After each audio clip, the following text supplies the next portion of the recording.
Vimos que las hebras existen, ¿verdad?, dentro de un proceso, como que cada vez que nosotros levantábamos un proceso, estábamos levantando básicamente un proceso con una hebra. Y nuestro objetivo entonces de esta segunda parte del curso es tener la capacidad de levantar procesos con múltiples hebras. Hay que entender que las hebras son finalmente estas unidades que son las que controlan la ejecución del proceso. ¿Sí? Y por lo tanto, todo lo que hemos estado hablando en cuanto a planificación particularmente de procesos, luego tenemos que entender en realidad desde el punto de vista de las hebras. O sea, las hebras las que se planifican. Y claro, cuando estamos pensando, ¿verdad? Lo que veíamos anteriormente, donde era un proceso con una hebra, ¿verdad? Como lo que veamos aquí en la imagen de la izquierda, es entendible pensar que entonces la planificación se va a realizar a nivel de procesos, pero en realidad la planificación, como estamos viendo aquí en el lado de la derecha, se va realizando a partir de las hebras. ¿Sí? Como les decía también en esta clase, aquí las PPTs dicen hilo, simplemente porque la palabra en inglés es thread y se traduce literalmente como hilo y por eso lo dejan así, pero en realidad uno los trata como hebras. Las hebras entonces tienen su propio bloque de control, ¿verdad? Por una parte podemos ver el bloque de control del proceso, el PCB, y vemos que cada una de estas hebras también tiene su propio bloque de control, y justamente porque se planifica cada una de ellas, y van a tener su propia pila de usuario y su propia pila del núcleo, es decir, su propia pila del kernel. Hablábamos entonces que estas hebras existen dentro del proceso mismo y que tienen derecho a utilizar los recursos de este, y que eso es súper importante porque la comunicación justamente la vamos a generar a partir de los recursos que tenga el proceso. Es mucho más simple, también mencionábamos, ¿verdad?, que la comunicación finalmente entre hebras era mucho más sencilla, y la gracia que tienen las hebras es que tienen un control, o sea, perdón, un flujo de control independiente de lo que esté pasando con el proceso. ¿Sí? Entonces son las hebras finalmente las que se bloquean o las que se están ejecutando más allá de lo que ocurre con el proceso en sí mismo. Y también, como existen, ¿verdad?, dentro, entre comillas, de un proceso, también hay que entender que si es que el proceso finaliza en algún momento, también van a finalizar y se van a destruir finalmente las hebras a las que pertenezca este proceso. Y mencionábamos esto como gran ventaja, es que son de peso liviano, en el sentido de que el overhead que se produce en el sistema, la sobrecarga finalmente de crear una hebra, está mucho más centrado en cuando estoy creando el proceso que luego levantar hebras que son parte de un proceso ya existente. La gracia, ¿verdad?, de por qué vamos a estar utilizando hebras, porque vamos a explotar entonces los múltiples procesadores que pudiera tener un computador cualquiera, los más modernos en general, ¿verdad? Mencionábamos que tienen múltiples procesadores y por lo tanto vamos a estar trabajando con ellos. Y por la forma en que se programan las hebras también se termina dando una estructura muy modular de nuestros programas. Veíamos que hay dos modos de creación de las hebras. Nosotros vamos a estar trabajando con hebras a nivel de kernel, pero también están estas alternativas que son las hebras a nivel de usuario. La gracia de las hebras a nivel de usuario es que son controladas por alguna biblioteca de hebras, como les comentaba en esa clase anterior, ocurría anteriormente con Java, en algún momento trabajaba de esta forma las hebras, donde aquí el kernel, el espacio del sistema operativo, no conoce la existencia de estas hebras y por lo tanto lo que conoce el sistema operativo a nivel de kernel es que existe un proceso, que ese proceso tiene una única hebra y después esa hebra, por así decirlo, como que se va disfrazando, ¿verdad? Va dando una ilusión de que son distintas hebras, pero en realidad es la misma hebra que se está comportando, entre comillas, de manera distinta. Aquí hay una gran desventaja, ¿verdad? Que como el kernel no conoce la existencia de estas hebras, no permite paralelismo, aquí no voy a tener la capacidad de explotar múltiples procesadores. Y el otro problema que tenemos es que cuando una de las hebras se bloquee, se va a terminar bloqueando todo el proceso, porque finalmente es la misma hebra la que está dando la ilusión de que tenemos múltiples hebras. Y por contraparte, entonces, tenemos las hebras a nivel de kernel, que obviamente son todo lo contrario. Aquí, a nivel de kernel, a nivel de sistema operativo, entonces sí conocemos la existencia de estas hebras y por lo tanto podemos explotar múltiples procesadores. Aquí sí se nos permite trabajar de manera paralela. Y bueno, aquí ¿verdad? Mencionábamos esta desventaja que ahora, claro, el kernel también va a tener que generar este cambio de contexto entre las distintas hebras, a diferencia de la hebra a nivel de usuario, donde no hay un cambio de contexto como tal y por lo tanto es mucho más veloz. Pero esto es lo que vamos a estar trabajando. Si cuando estemos levantando hebras, vamos a entender que son hebras a nivel de kernel y que van a poder explotar entonces los múltiples procesadores que tenga nuestro sistema. Em, y después veíamos ya como el apartado más técnico, ¿verdad? Voy a llegar hasta la parte donde está el Hello World multigrado. Veíamos el apartado más técnico de las hebras en cuanto a su creación. Aquí hay que recordar dos puntos muy importantes. Las hebras se crean para que cumplan una función, literalmente, una función que nosotros vamos a programar. Y esa función tiene que tener un retorno del tipo void puntero, ¿verdad? Y que sus parámetros de entrada también tienen que ser del tipo void puntero. Después podemos recastear el parámetro que estamos indicándole a la hebra al tipo de parámetro que nosotros sabemos que tiene. Entonces, si lo que está viniendo es un entero, por ejemplo, entonces podemos recatear como un entero, un flotante, un string, alguna estructura de datos que nosotros hayamos creado, lo que sea. Siempre podemos recastearlo para poder trabajar con este parámetro de entrada que va a tener la función. Y bueno, esto ocurre de esta forma porque así está programado, digamos, y porque también me da la facilidad de poder otorgarle un retorno cualquiera a la función que está generando esta hebra, y también la entrada también va a poder ser cualquier tipo de dato. ¿Ya? Básicamente así está estructurado esta librería que es pthreads. Y cuando nosotros queramos levantar las hebras, entonces tenemos que indicarle cuál es la función que va a ejecutar. Como podemos ver acá cuando estoy haciendo el pthread create, le estoy diciendo, bueno, vas a ejecutar esta función que se llama hello world. Este es el parámetro de entrada que vas a tener, ¿verdad? Que aquí podemos ver que se está casteando como un tipo void puntero, aun cuando este i es un entero. Y los atributos, ¿verdad? Son el segundo argumento de la función de pthread create, y el primer atributo tiene que ver con cuál es la hebra que estoy levantando. Yo por una parte creo esta variable hebra y luego la entrego a la función pthread create, que es básicamente donde se va a retornar como el concepto de la hebra va a quedar almacenado en esa variable, que en este caso en threads ID, ¿verdad? De cada posición y décimas, donde va a quedar almacenada esta hebra con la que vamos a trabajar. Y muy importante, como sabemos que las hebras dejan de existir cuando el proceso finaliza, nos es totalmente relevante que el proceso, y en este caso como la hebra maestra, ¿verdad? La hebra superior, espere por las hebras que se han estado creando, y eso lo hacemos mediante un pthread join. Ahí recordemos, voy a volver acá en la PPT, que tiene que ver con esto del estado de acoplamiento, ¿cierto? Nosotros vamos a trabajar siempre con hebras que sean joineables, o como bien se menciona acá, que estén entre comillas atachadas a la hebra maestra, la hebra principal. Esto con la finalidad de poder hacer esta espera, porque si no lo que tendríamos que generar sería una comunicación asíncrona, que como ya les comentaba en la clase pasada, es mucho más complejo. Si nosotros vamos a hacer una comunicación totalmente síncrona, donde la hebra principal, la hebra primaria, va a levantar varias hebras, esas hebras secundarias van a hacer algún tipo de trabajo, y la hebra principal va a quedar esperando a que finalicen estas hebras secundarias antes de progresar en lo que queramos hacer en nuestro proceso. Veíamos un ejemplo final de eso, ¿verdad? Que no voy a entrar en el detalle, pero veíamos esto, ¿verdad? Donde queríamos encontrar el máximo de un elemento, de un vector, perdón, el máximo elemento dentro de un vector que tuviera n elementos numéricos, obviamente. Entonces sabemos que aquí lo que tenemos que hacer es dividir, ¿verdad?, este vector en distintos trozos. Esos trozos van a depender de la cantidad de hebras con la que yo vaya a trabajar, y luego cada una de ellas entonces va a encontrar un máximo local.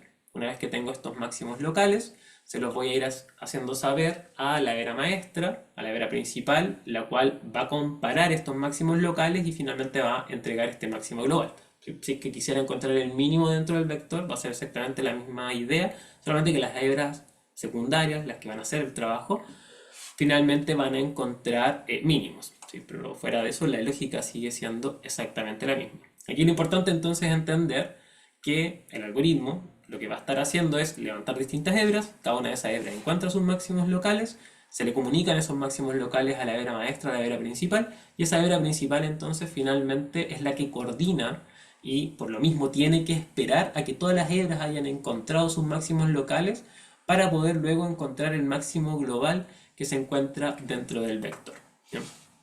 Eso es como rasgos bastante generales lo que estuvimos viendo en la última clase.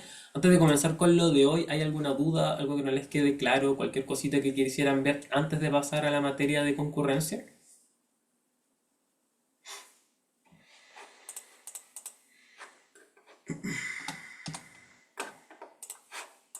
Bien. Si no hay dudas, entonces comenzamos con esta parte que tiene que ver con concurrencia. Aquí la gracia, como el objetivo de esta parte del curso, va a ser entender los problemas ahora que van a aparecer y que ustedes se van a enfrentar cuando estén programando a nivel de hebras. ¿ya? A nivel de procesos, como que también uno debería considerar todo esto que tiene que ver con la concurrencia. ¿Sí? La concurrencia es más allá si es hebras o procesos, también deberíamos considerar estos problemas cuando estamos trabajando a nivel de procesos. Tiene que ver con cuando estamos trabajando con recursos compartidos. Como le digo, indiferente si es una hebra o es un proceso.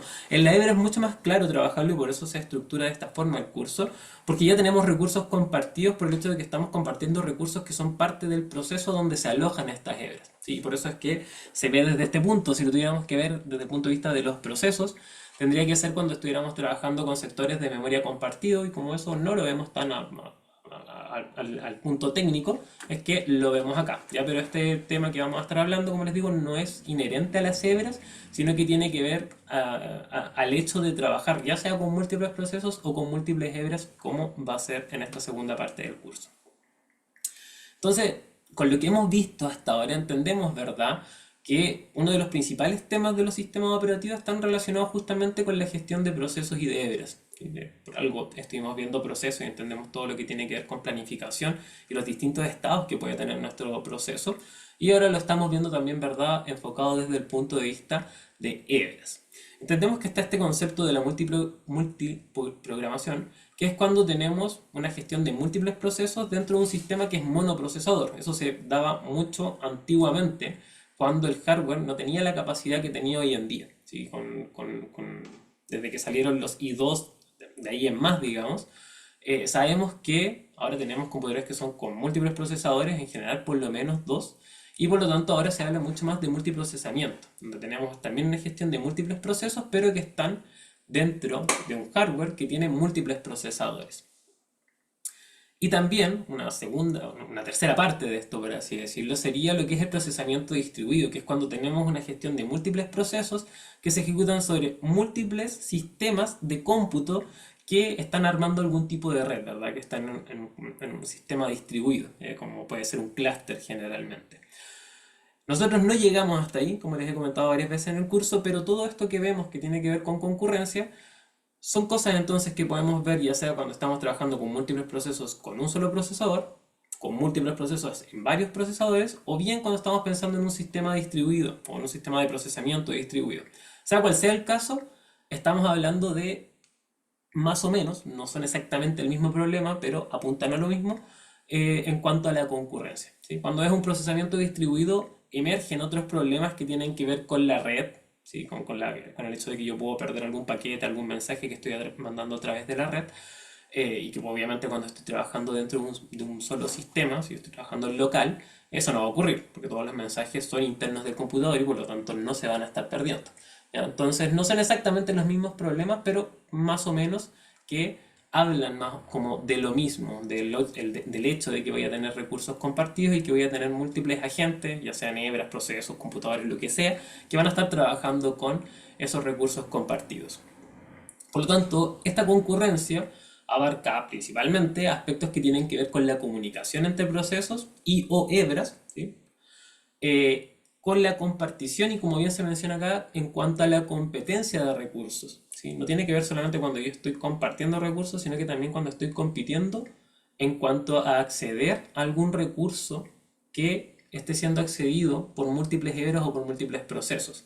Y por lo tanto hay un punto muy relevante que tiene que ver con la sincronización de actividades que yo haga y que yo le diga explícitamente a mi programa para lograr como una armonía entre los procesos y las hebras que están existiendo dentro de mi sistema.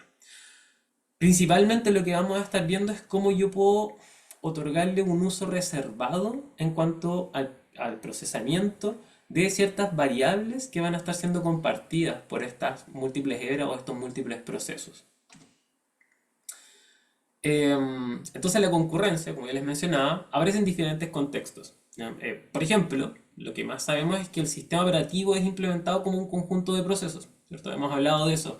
Se entiende que el sistema operativo como tal es justamente un conjunto de programas que tienen ciertas finalidades, ¿verdad? Ciertas tareas, y justamente entonces el sistema operativo se implementa como este conjunto de procesos y por lo tanto ahí hay concurrencia, ¿sí? Hay distintos programas, ¿verdad? Distintos procesos que estarían siendo ejecutados dentro de un sistema, ya sea con un solo núcleo o con varios núcleos, por sea el caso, estaríamos hablando ahí de concurrencia.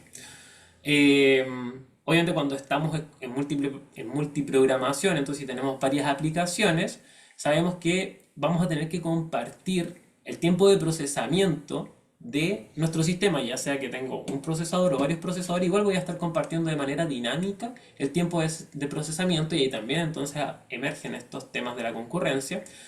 Y entendemos, ¿verdad?, que los programas finalmente se entienden, y como una extensión del diseño modular, se entienden estos programas como un conjunto de procesos que justamente están actuando de manera concurrente.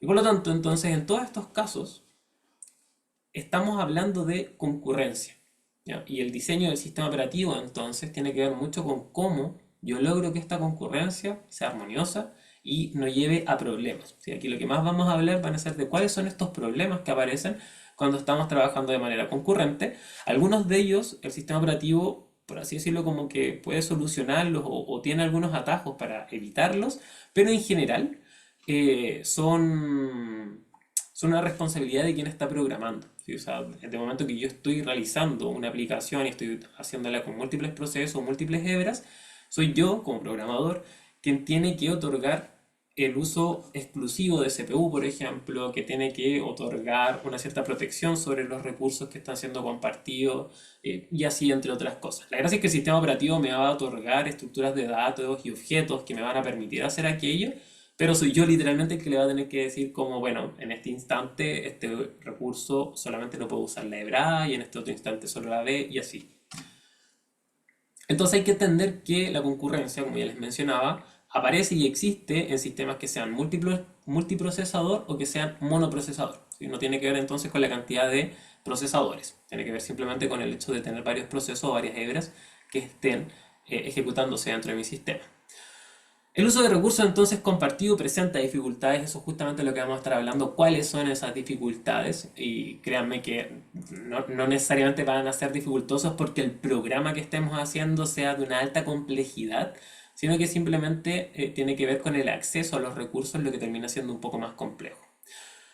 Para el sistema operativo, y aun cuando entendemos que el sistema operativo se entiende como un optimizador de recursos, le es complicado igual asignar los recursos de manera óptima. Hay algunas cosas en las que se fija más, como puede ser el uso de la CPU, la memoria RAM o el disco en caso de ser necesario, pero hay muchos más recursos con los que yo voy a estar trabajando, y como se menciona acá, entonces para el sistema operativo es medio complicado asignar estos recursos de la mejor forma posible y evitar todos los problemas. También es complicado que pueda verificar errores de la programación, ya que los resultados de nuestros programas no necesariamente van a ser deterministas y en general no van a ser reproducibles. Por lo tanto, tampoco puede tener como un atajo previo de decir, ah, está pasando esto en el programa y por lo tanto lo que debería hacer es, no sé, otorgar ciertas restricciones, ¿verdad? O en este instante entender que este recurso va a pertenecer a este proceso o a esta era en particular, ¿sí? Eso no lo puede anticipar también el sistema operativo y, como ya les mencionaba, termina siendo entonces responsabilidad de quien está programando poder solventar esos problemas antes de que aparezcan. Para entender el problema como central de qué es lo que vamos a estar hablando acá, que tiene que ver con la condición de carrera, vamos a considerar este ejemplo muy sencillo para que vean que aparece en un contexto tan sencillo como este programa. Entonces, tenemos esta función, ¿verdad? Donde tenemos una variable i que es global, y vamos a tener una función que no retorna nada y que simplemente con un paso por parámetro, entonces hace un aumento sobre esta variable i que es global. Vamos a tener dos procesos hebras, como les digo acá, da lo mismo si hablamos de procesos hebras.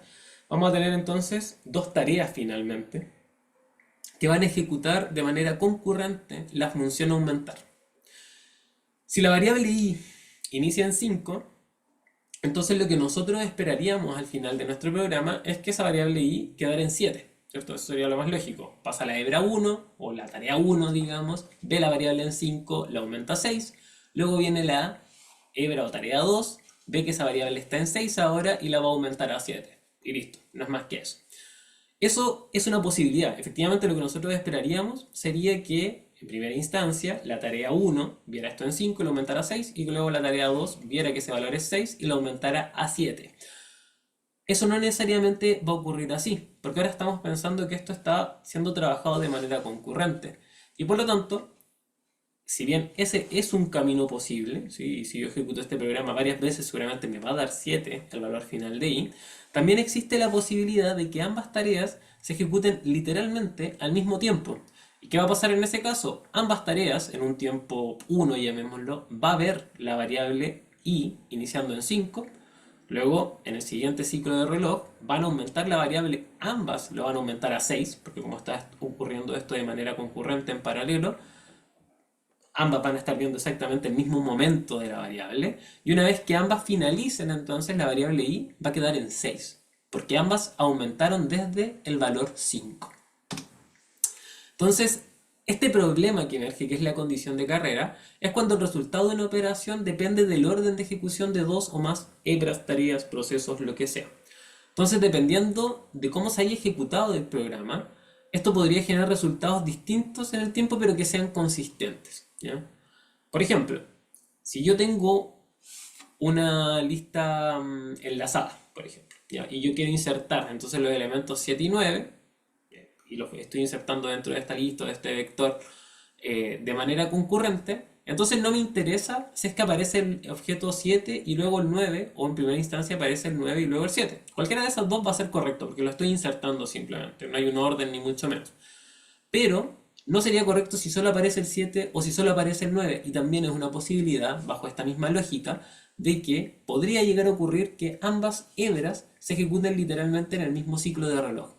Y si ocurre eso, entonces podría llegar a ser que solamente aparezca el objeto 7, que solo aparezca el objeto 9, o bien, que no aparezca ninguno de los dos por problemas que se vieron al momento de estar trabajando ese vector, ¿ya? Y por lo tanto, cada vez que yo me doy cuenta que tengo este potencial problema que es la condición de carrera, entonces tengo que entender que estoy frente a un error de la concurrencia.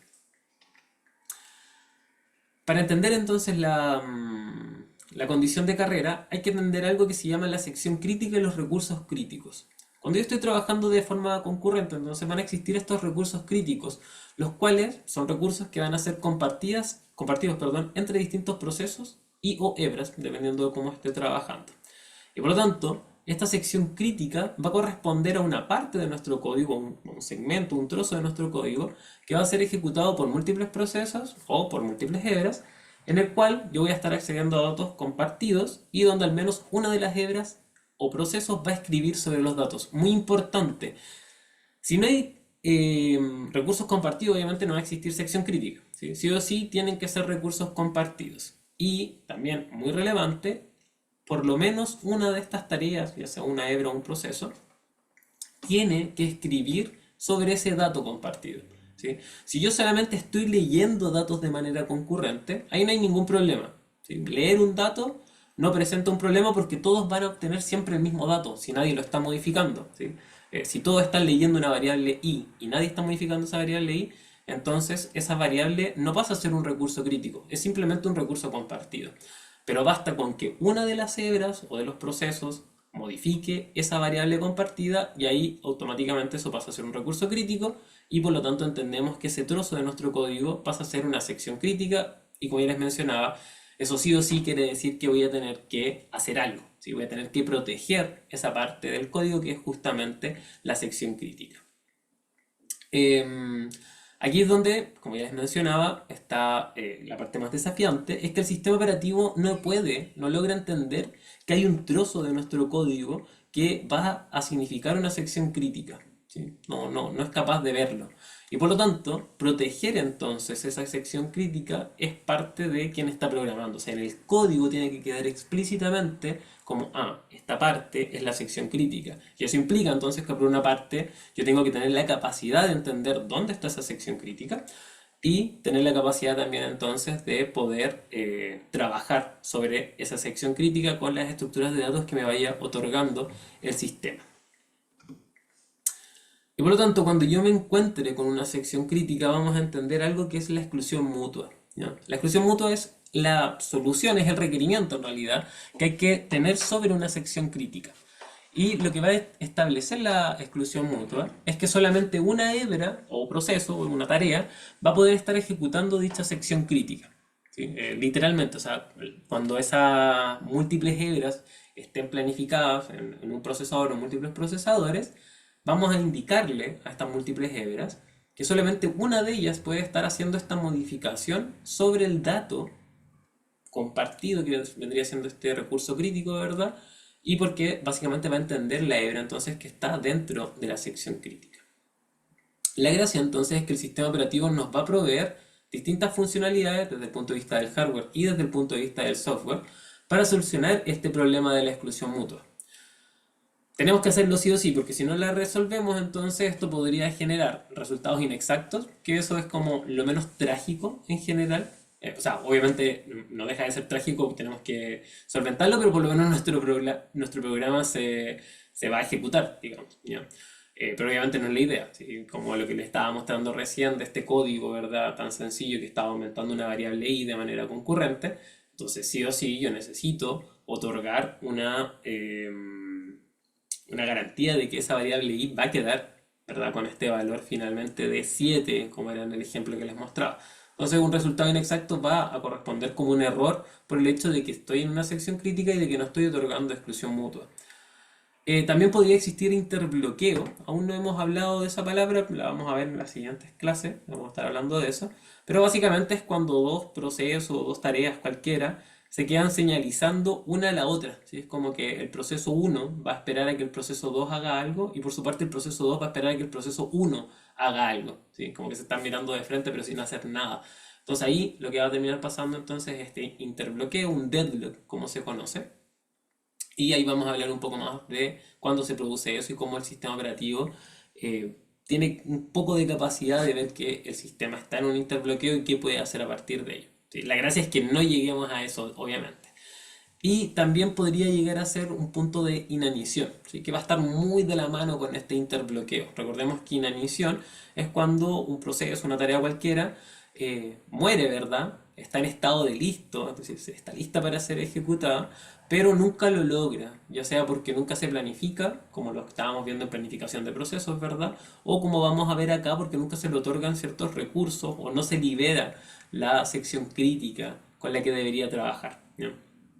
Y como les digo, también vamos a estar hablando un poco más en profundidad de qué es esa inanición perdón, de este interbloqueo que se podría generar. ¿Ya? Pero lo importante entonces es entender que la sección crítica, si yo no genero una resolución, es decir, no genero una exclusión mutua sobre una sección crítica, entonces eso va a terminar siendo un error en mi programa. Hay un, antes de pasar, simplemente para mostrarles, supongo yo que si se llama carrera debe ser porque es muy sencillo. Claro. Ya, antes de...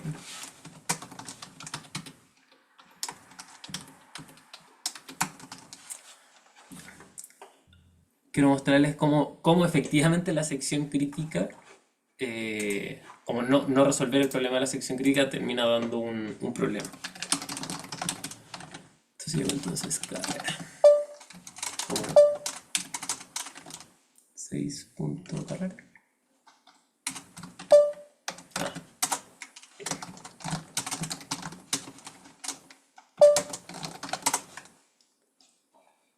Ok. Dame 2 segundos para ver qué es lo que estoy haciendo. Y si esto está bien. Okay, son 3 hebras, una variable compartida. Las creo, todas están incrementando y no tengo el loco. Perfecto. Ya. En general, aquí por ejemplo, como pueden ver, estoy haciendo un programa muy sencillo que lo que está haciendo es levantar 3 hebras, ¿cierto? Aprovechamos de también ver un poco de código de lo que estábamos hablando la clase pasada. Entonces, esto ignórenlo por ahora porque justamente era un programa que la idea era que estuviera solucionado. Entonces, esta es la estructura de datos justamente que me otorga el sistema operativo para poder resolver y señalizar las hebras entre sí y que cada una de ellas haga el incremento sobre esta variable compartida una sola vez. Luego creo las hebras, ¿verdad? Recordemos que aquí estoy otorgando entonces cuál es la hebra que estoy creando, ¿verdad? ¿Dónde va a quedar esta variable? Con los atributos por defecto. Le estoy indicando que voy a ejecutar la función incrementar, que es la que está aquí arriba, y con variable de entrada nula, ¿ya? Y finalmente lo que vamos a ver entonces va a ser el valor final del contador esperado y cada una de ellas... Ah, ya, claro. Vamos a ver el valor final del contador y cuál era el esperado. Bien. Acabo de darme cuenta que seguramente esto funcionó bien porque no había grabado, entonces lo voy a hacer así y así. Ok. Noten que acá ya, no se alcanza a generar la condición de carrera. Aquí debería haber una condición de carrera, por lo menos desde el punto de vista del código existe la condición de carrera, pero es tan poco el aumento que va haciendo cada una de estas hebras en cuanto a esta variable global. ¿Ya? Aquí hay una variable global, entonces que sería este contador. Aquí podemos ver que lo que está haciendo la función internamente es aumentar justamente el valor de ese contador. ¿Ya? Como es tan poca la cantidad de iteraciones, este for es muy pequeño, es de 10 iteraciones para cada hebra, que alcanza a verse como bastante bien. ¿Ya?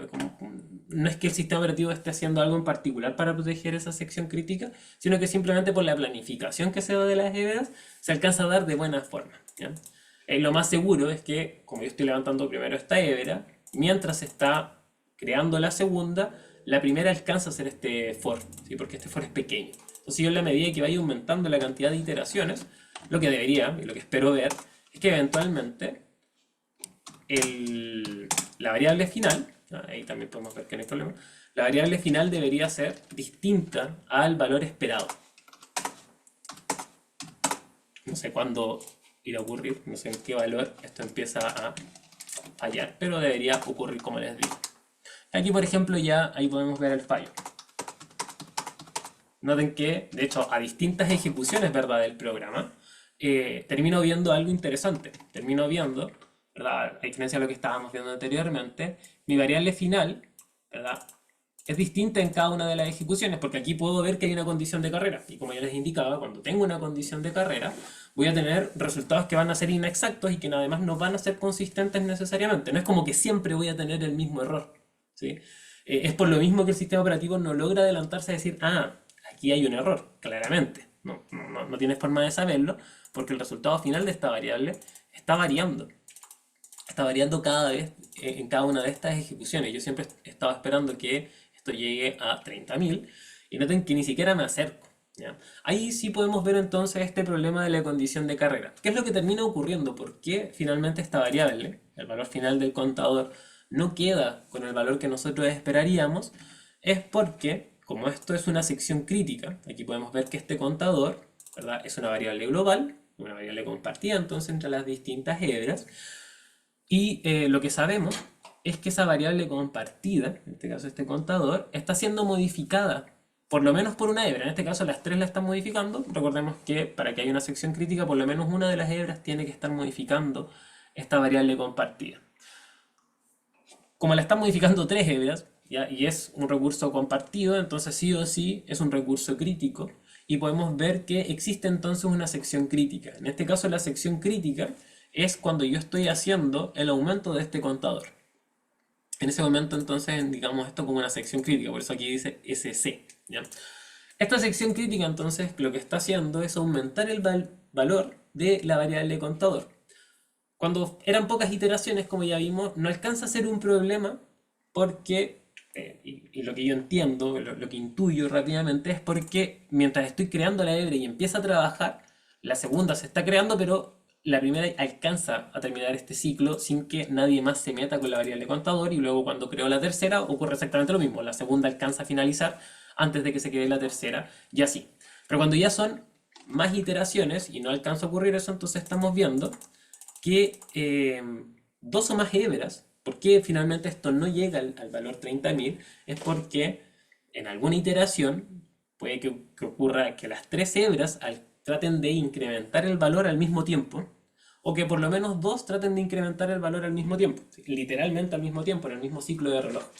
Si termina ocurriendo eso, como podemos ver, eso implica entonces que mi valor final no va a ser comparable con el valor esperado. ¿Ya? Aquí, bueno, entre más lejano esté el valor, quiere decir que cada vez más hubo de estas tres hebras que trataron de incrementar el valor al mismo tiempo. Porque si tengo tres hebras, ¿verdad?, y encontré el valor en 1 y lo aumento tres veces, entonces yo esperaría ver el valor en 4. Pero si lo hacen los tres al mismo tiempo, entonces voy a ver el valor en 2. Y así empiezo a perder muchos valores de aumento para llegar a este valor esperado, ¿sí? Aquí podemos ver entonces cómo efectivamente la condición de carrera es un problema, ¿sí? En un código muy sencillo como el que veíamos durante el inicio de la presentación. Aquí no estoy haciendo nada más que un ciclo, ¿verdad? Bastante sencillo. Y todo lo que estoy haciendo es aumentar entonces esta variable contador. ¿No? Aquí entonces podemos ver que existe una condición de carrera y es un problema, ¿verdad? Estoy viendo una solución que no es la solución que yo esperaría. Siempre estuve esperando un valor de 30.000 y lo más cercano que llegué fue este, ¿verdad? Que era de 22.414. Seguramente si aumento aún más el valor de esta variable de iteración, entonces tampoco es que me esté acercando o alejando mucho más. No, en realidad no. ¿Ya?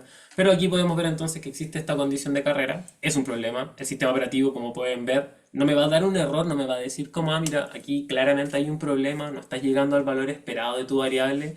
El sistema operativo no tiene ni idea de qué es lo que estoy tratando de hacer. ¿Sí? No tiene conciencia de por qué estoy haciendo ese programa y cuál es el valor entonces esperado finalmente. Simplemente me va a arrojar que el programa funciona y me va a arrojar este valor final. ¿Ya? Entonces aquí podemos ver entonces que efectivamente voy a tener estos resultados inexactos. No va a haber un interbloqueo ni una inanición por ahora, porque el programa es tan sencillo que no alcanza a ocurrir, pero sí por lo menos puedo mostrarles en ese ejemplo que se van a generar estos resultados inexactos. Y por lo tanto vamos a tener entonces un modelo de concurrencia. Antes de, ¿alguna duda, alguna consulta, algo que no les quede claro hasta este punto del código que les he mostrado, esto de la condición de carrera?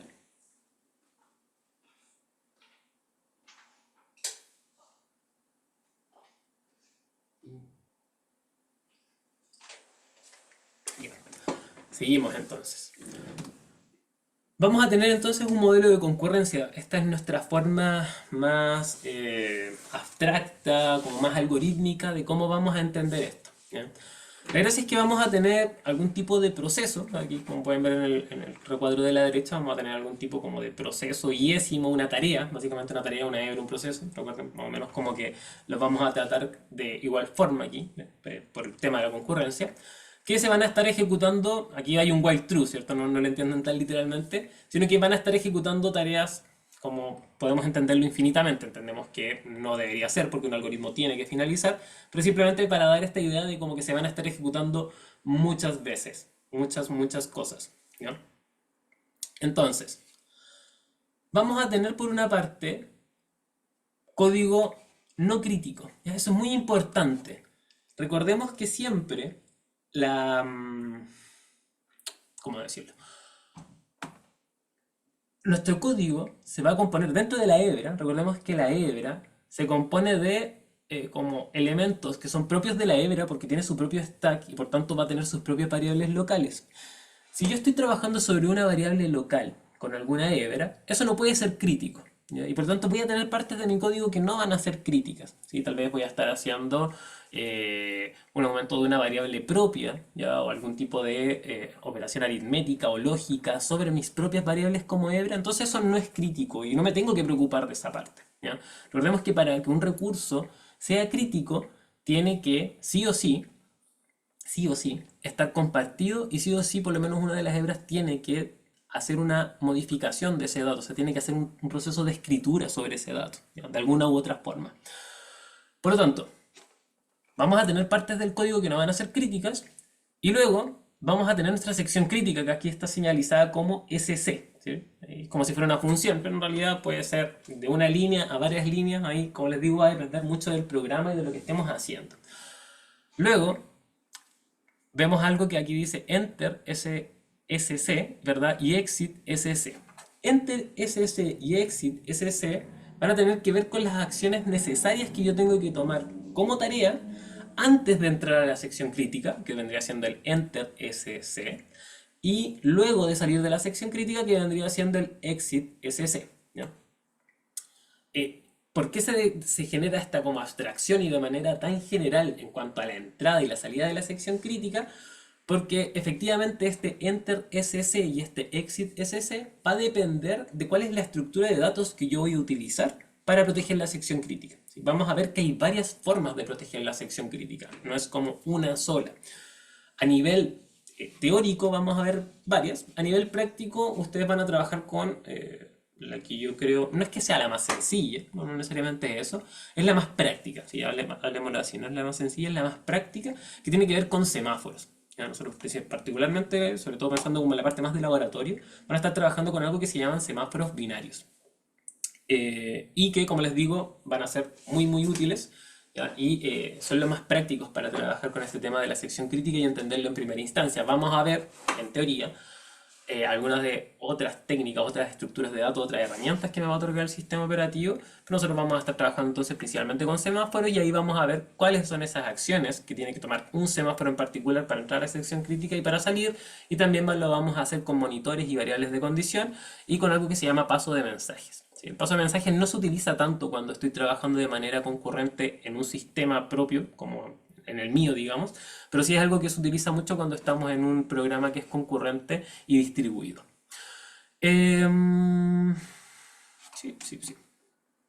Entonces, algunos términos clave aquí que se mencionan de la concurrencia, como ya les he dicho, sí que esto es simplemente como un resumen más o menos de lo que estábamos hablando. Ya este interbloqueo, entonces, como les decía, este deadlock, es algo que vamos a estar mencionando en las siguientes clases. De hecho, la siguiente clase se llama como interbloqueo e inanición, donde vamos a entonces a atacar mucho ese problema del interbloqueo. Vamos a ver que se genera como en distintos contextos y que hay distintas formas de poder entenderlo, como desde el punto de vista de los recursos y desde el punto de vista de los procesos. Y lo que sí vamos a estar mencionando principalmente entonces en esta PPT tiene que ver con la condición de carrera y con la exclusión mutua. Entonces, la exclusión mutua va a tener algunos requisitos. Entendemos que la exclusión mutua como tal va a ser esta solución que me va a llevar a proteger, ¿verdad?, mi sección crítica. Y lo que yo quiero hacer entonces es generar de buena forma estos requisitos sobre la exclusión mutua. Entonces, por una parte, tiene que existir exclusión mutua. ¿Sí? Cuando aquí se definen como estas tareas iésimas, esté en su sección crítica, entonces ninguna otra hebra o proceso, ninguna otra tarea j-ésima tiene que estar en esa sección crítica. ¿Ya? Básicamente, entonces, la ejecución de operaciones sobre las secciones críticas no pueden ser concurrentes. ¿Ya? Eso es lo que nos está diciendo. Tiene que haber exclusión mutua. Solamente una tarea puede estar ejecutando una sección crítica en un momento dado. Algo muy importante, que tal vez aquí pareciera que un programa podría tener solo una sección crítica, una hebra puede presentar de 0 a n secciones críticas. No es que vaya a ser una sola sección crítica, va a depender demasiado del algoritmo que yo tenga sobre el problema que esté trabajando y de mi diseño de solución, por lo tanto. ¿Ya? No va a ser, como les digo, tan directo. No puede haber deadlock. ¿Ya? Básicamente este deadlock, que como ya les decía lo vamos a trabajar más fuertemente en las siguientes clases, nos indica que cuando todas las hebras quedarían ejecutando esta acción para entrar a la sección crítica indefinidamente y que por lo tanto ninguna va a entrar. ¿Sí? Eso no puede pasar tampoco. No debe haber inanición. ¿Ya? Una hebra sabemos que va a entrar en inanición si nunca logra entrar a su sección crítica. Ahí vamos a ver en las siguientes clases que, y bueno, y como se menciona acá, el deadlock entonces va a implicar una inanición, ¿cierto? Porque si yo no logro entrar a la sección crítica, como dice el deadlock, y la inanición me dice que justamente cuando una hebra no logra entrar a la sección crítica, entonces claramente si hay deadlock hay inanición. Pero hay que entender que no necesariamente cuando existe inanición tendría que ser por deadlock. ¿Sí? De hecho, nosotros ya vimos en planificación que también ahí se puede generar inanición. Yo puedo decir, mira, esta hebra está muriendo de inanición porque nunca se le otorgó tiempo de procesamiento en la CPU y ahí entendemos entonces también que existe inanición. Y muy importante, tiene que haber progreso. Si una hebra, cualquiera, T sub i, está ejecutando las acciones para entrar a su sección crítica y ninguna otra hebra está en esa sección crítica, entonces se tiene que permitir la entrada hacia esa sección crítica. Más o menos que como que todas apuntan a lo mismo, ¿cierto? Pero esos son los requisitos entonces que se establecen sobre la exclusión mutua. Como ya les mencionaba, y muy importante, una tarea cualquiera puede tener más de una sección crítica, ¿sí? Podría no tener sección crítica, no es como que yo automáticamente por trabajar con hebras tengo secciones críticas. Hay que recordar que necesito para eso recursos críticos. Y bueno, como ya les decía, deadlock va a implicar inanición no necesariamente va a implicar deadlock, y muy relevante cuando estamos pensando ya en este tema de la concurrencia, es que yo no puedo hacer ningún tipo de suposición sobre las velocidades relativas y el orden de ejecución de cada tarea. Eso no se debe hacer bajo ninguna circunstancia. ¿Ya? yo si me doy cuenta, por dar un ejemplo así bien extremo, no es tan así, pero si yo tengo un programa, cual sea, y tengo, por decirles algo, 9.000 casos donde veo que no hay problemas en cuanto a concurrencia, y hay un caso donde sí, entonces tengo que considerar automáticamente que mi programa tiene que ser protegido y que no va a funcionar, ¿sí? Por eso dice como no tengo que suponer nada respecto a la velocidad y el orden de ejecución de cada tarea, ¿sí? Tengo que siempre pensar como en el peor caso. Por mucho que haya muchos casos favorables, siempre voy a tener que decir, por lo menos existe un caso donde esto no va a funcionar y listo. Tengo que entonces entender que voy a tener que generar una exclusión mutua porque estoy trabajando con un programa que tendría una condición de carrera que yo no estoy solucionando previamente, ¿ya? Perdón, que quería ver algo. Ah, ya, sí, perfecto. Hay que entender algo para comprender muy bien lo que son las operaciones que me pueden llevar a una condición de carrera. Hay que entender esto que son las operaciones atómicas, ¿ya? Entonces, yo tengo que identificar qué operaciones podrían producir una sección crítica, ¿sí?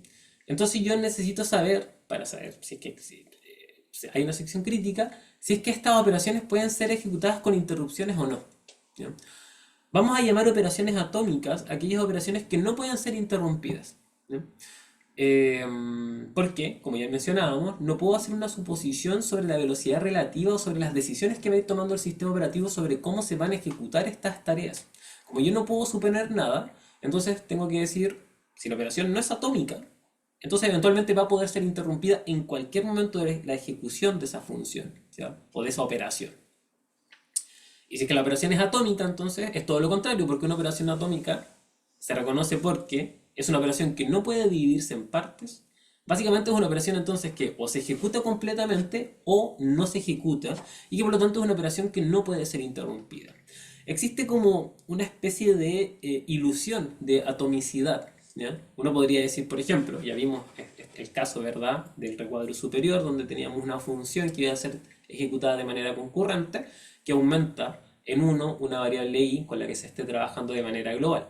Y uno podría decir, pareciera que esa es una operación atómica, ¿cierto? ¿Cómo voy a interrumpir un i igual a i más 1? Y hay que entender que las operaciones que no son atómicas, como es este caso de una simple suma sobre una variable i, hay que entenderlas un poco más a bajo nivel, ¿sí? A bajo nivel esta función se entiende como tres tareas, que es cargar i en el acumulador, incrementar el acumulador y luego guardar lo que tenga en el acumulador en esta variable i. Y a nivel de operaciones, entonces, de cuándo podría ser interrumpida esta hebra. Va a ser interrumpida porque tal vez se saque y se pone otra en la CPU que tenga mayor relevancia o simplemente se le acaba el tiempo, por todas las razones que ya hemos visto que podría ser interrumpida la hebra. Podría ser interrumpida, por ejemplo, cuando está incrementando el acumulador. ¿Sí? Y que es justamente lo que vemos, también por qué pasa esto de la condición de carrera cuando les mostraba este código, de por qué la variable finalmente no está siendo 300.000 como era lo esperable en este caso, tiene que ver con que yo estoy interrumpiendo entonces alguna de estas hebras, por ejemplo cuando estoy incrementando el acumulador, ¿sí? O tal vez cuando lo estoy cargando, tal vez cuando lo estoy guardando, sea cual sea el caso, aquí podemos ver que esta operación no es atómica, ¿sí? Porque yo la puedo subdividir en bajo nivel. Recordemos que una operación atómica es aquella que no puede dividirse en partes, ¿sí? Eh, Al nivel, que no es tan alto, ¿cierto? Voy a decir a alto nivel, como un nivel más cercano al humano, como podría ser un lenguaje de programación como C, que, insisto, entendemos que no es de tan alto nivel, siempre vamos a entender que las operaciones no son atómicas, ¿ya?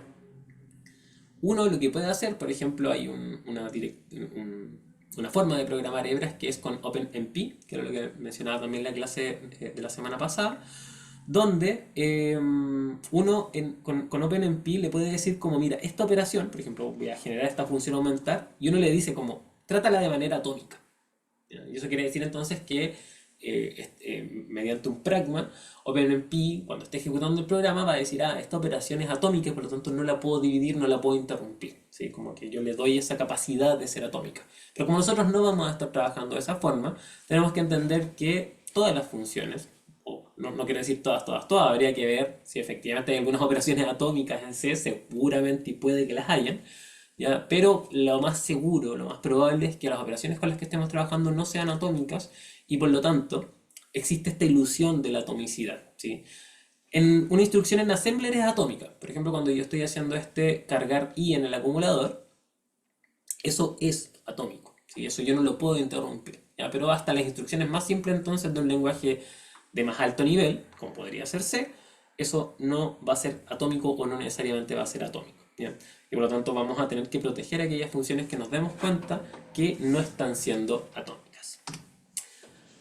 Entonces lo que vamos a ver ahora tiene que ver con las soluciones que nos otorga tanto el hardware como el software para la exclusión mutua, ¿ya? Antes de pasar a esta parte que tiene que ver con el hardware, entonces, con las soluciones de hardware, vamos a hacer un pequeño break de 15 minutos. Yo sé que esta parte es más densa y es harta materia. Entonces nos volvemos a encontrar a las 8:10, donde vamos a estar hablando ya de las soluciones que nos otorga tanto el hardware como el software para resolver este problema de la exclusión mutua. Así que 15 minutitos y volvemos. Altamente ineficientes en realidad. Entonces va a ser, como les digo, una especie de línea de tiempo para entender cuáles son las soluciones que efectivamente vamos a utilizar, como los semáforos, entre otras cosas, que nos otorga el sistema operativo, ¿ya? Que son soluciones por software y particularmente vamos a ver también un algoritmo que es el algoritmo de la panadería, del Ampert, que también es una forma en la que podríamos resolver el problema de la exclusión mutua, pero que en realidad también no lo vamos a utilizar como tal. Ahí también le podemos mostrar como cuál es el gran problema que tienen algunas soluciones que son de hardware, de software, en cuanto a el uso de CPUs de manera ineficiente. ¿Sí? Eso es básicamente lo que va a ocurrir. Entonces, una primera solución por hardware, que es como la más evidente y la más sencilla de entender, es deshabilitar las interrupciones, ¿cierto? Yo antes de entrar entonces en una sección crítica podría deshabilitar las interrupciones y una vez que salgo de la sección crítica, habilito las interrupciones, ¿sí? Bastante trivial la solución, ¿verdad? Va a funcionar sin duda alguna. Voy a otorgar exclusión mutua, sí, efectivamente, porque como no voy a poder interrumpir las acciones que estén ocurriendo dentro de la sección crítica, entonces quiere decir que aquella tarea que está dentro de esa sección crítica en ese momento, efectivamente va a ser la única que va a poder entrar, ¿sí? Va a otorgar todas entonces las características de solución de la exclusión mutua, van a verse presentadas en este caso. Pero obviamente es altamente ineficiente, ¿sí? Va a bajar atrozmente el rendimiento. Ya sabemos que nosotros queremos interrumpir, ¿sí? Sería súper malo que deshabilitáramos las interrupciones. Estoy dentro de la sección crítica y ocurre algún problema que obligaría al sistema operativo a tener que tomar el control de la CPU que estamos trabajando y que no pudiera porque yo deshabilité las interrupciones, ya, por darle algún caso. Y además esto no va a funcionar para arquitecturas multiprocesador. Por mucho que yo esté deshabilitando las interrupciones, va a ser las interrupciones sobre ese procesador y si yo tengo varios procesadores, entonces deshabilitaría las interrupciones de cada uno de los procesadores, pero eso no garantiza finalmente que las distintas tareas con las que esté trabajando no hayan entrado todas a esa sección crítica en particular, ¿sí? Y por lo tanto esto es una solución que si bien es bastante trivial, bastante sencilla de entender, hay que saber que no es algo que terminaríamos utilizando. Hay algunas instrucciones especiales de máquina que vamos a hablar ahora, que estas sí que funcionan, ya, o sea, efectivamente permitiría la exclusión mutua, como es el caso de esta instrucción que es test and set. Entonces noten que la función test and set que está aquí en la izquierda es bastante directa, ¿sí? Utiliza un paso por parámetro sobre una variable i y simplemente pregunta cuál es el valor de esa variable i. Si es que i es 0, entonces dice, ok, si i es 0, entonces voy a hacer que i sea igual a 1 y luego voy a retornar un verdadero. Y si es que i es distinto de 0, entonces voy a retornar falso. No es más que eso. Y noten entonces que lo que yo voy a tener va a ser un volt, como se menciona acá, un volt, que va a ser una variable compartida entonces entre las distintas hebras, entre las distintas tareas que yo esté ejecutando dentro de mi sistema. Y yo voy a comenzar con ese volt en 0. Esto nos va a dar una idea más o menos de cómo actúan justamente las hebras. Ya no es exactamente, o sea, perdón, los semáforos. No es exactamente esto, pero más o menos nos va a dar una idea de cómo finalmente llegamos a estos semáforos y un poco de las ideas que se ven acá. De alguna otra manera se replican después en las estructuras que sí utilizamos, solamente que de manera un poco más clever y más directa. Entonces noten que ese volt va a comenzar en 0 y luego se comienza con la ejecución de distintas hebras, la hebra 1, la hebra 2 y así sucesivamente hasta una hebra, una tarea enésima. ¿Y qué es lo que va a hacer cada una de estas tareas? Bueno, van a tener código, ¿verdad? Van a tener unas partes no críticas y en algún momento vean ese while, que es el que justamente está anotado acá, dice while distinto de test set sobre este volt. Entonces, van a haber distintas hebras, distintas tareas que van a estar ejecutando este código. La primera hebra que llega a este while va a decir distinto del test set de volt. Entonces, volt está en 0 y por lo tanto, esa primera hebra va a decir, ok, si volt está en 0, y noten que, muy importante, como se menciona acá, test and set es una operación que se realiza de manera atómica, ¿ya? Entonces, una vez que una hebra ejecuta este test and set, no va a ser interrumpida. Por lo tanto, la primera hebra va a encontrar que volt está en 0. Como volt está en 0, entonces se va a cuestionar, ¿es i igual a 0? Sí, efectivamente, la primera, ¿verdad? Va a encontrar este volt en 0. Va a decir, ok, entonces ese volt tiene que ser 1 ahora. Y voy a retornar verdadero. Y por lo tanto, volt va a quedar en 1. Y como esto tiene un distinto del test set sobre este volt, va a decir, ok, estoy retornando verdadero, así que lo niego, es falso, y paso. ¿Sí? Logro pasar ese while y entro a la sección crítica. Esa primera hebra entonces está quedando dentro de la sección crítica y le vamos a ver qué es lo que pasa con el resto de las hebras. Ahora volt está en 1, mientras la hebra que logró pasar está en la sección crítica, volt quedó en 1. Y por lo tanto, el resto de las hebras va a entrar y va a decir, ok, ¿qué es lo que está pasando con este test set sobre el volt? Como volt es 1, va a decir, ok, entonces retorna un falso. Y la negación de falso es verdadero. Por lo tanto, todas estas hebras que van a ir llegando, excepto la que ya logró entrar a la sección crítica, van a encontrar el volt en 1 y van a empezar a quedar dentro de este while, ¿cierto? Van a quedar como pegadas dentro del while. Y no va a permitir entonces que pasen más hebras hacia la sección crítica. Y súper bien, efectivamente entonces estoy logrando la exclusión mutua. Todas las hebras van a empezar a quedar en este while. Eventualmente la hebra que sí logró pasar, que fue la primera, ¿verdad? Va a salir de la sección crítica y va a hacer que el volt vuelva a estar en 0. Y ahí, alguna de estas hebras que está como pegada, por así decirlo, dentro de este while, va a ejecutar este test set sobre el volt, ahora con el volt en 0, y va a lograr entonces entrar a la sección crítica. Luego esa misma hebra va a cambiar el volt a 1, las demás van a seguir pegadas ahí y la hebra que ya ha logrado pasar seguirá su ejecución hasta que eventualmente tal vez quiera volver a entrar a la sección crítica. Desde el punto de vista entonces de la exclusión mutua, efectivamente hay exclusión mutua, solamente una de las hebras está logrando ejecutar esta tarea, ¿verdad?, dentro de la sección crítica y por lo tanto está súper bien desde el punto de vista de los requerimientos de la exclusión mutua. Donde está súper mal es justamente aquí, ¿ya? Noten que este while entonces, que me está diciendo que voy a ejecutar la función tset sobre el volt, y aquí se menciona, ¿verdad?, hace lo que se denomina un busy waiting. La gracia, nosotros esperaríamos que cuando yo tengo una hebra que no le corresponde entrar a su sección crítica, entonces no debería estar preguntando si le corresponde o no entrar a la sección crítica. Finalmente, al estar dentro de este while, con este test set sobre el volt, yo estoy ejecutando una operación que por mucho que sea atómica, igual estoy haciendo tiempo de cómputo simplemente para preguntar. La hebra finalmente lo que está preguntando es como ¿es mi turno o no es mi turno? ¿Sí? Eso es lo que está tratando de entender la hebra. Como la hebra no sabe entonces aún si es su turno o no, simplemente se queda ahí preguntando mucho rato, ¿sí? Y por lo tanto yo le doy tiempo de cómputo a esa hebra. La dejo dentro de la CPU un rato, preguntará harto rato, ¿sí? Ese while se va a ejecutar tantas veces como sea necesario hasta que haya transcurrido un tiempo determinado. Pensemos que estoy utilizando una especie de round robin. Y una vez que salga entonces del while es porque efectivamente hubo otra hebra que dejó el volt en 0, ¿ya? Pero entonces estoy utilizando tiempo de cómputo en simplemente preguntar si es que es el turno o no de esa hebra de entrar a la sección crítica. Y ahí es donde está el problema de esta solución por hardware, ¿sí? Que, como les comento, entonces tiene que ver con este busy waiting. Yo esperaría que una vez que una hebra sabe que no le corresponde entrar a la sección crítica, se bloquee, haga algo, pero que no se trate de planificar. ¿Sí? Si yo estoy planificando una hebra que no está haciendo nada, entonces en realidad no estoy haciendo nada, estoy perdiendo recursos, ¿verdad? Estoy utilizando memoria de manera ineficiente, ¿sí? Porque tengo una hebra que va a estar en memoria principal y que no está haciendo nada. y estoy haciendo uso de la CPU de manera ineficiente. Estoy utilizando la CPU simplemente para saber si es su turno o no. No estoy computando algo realmente. ¿Ya?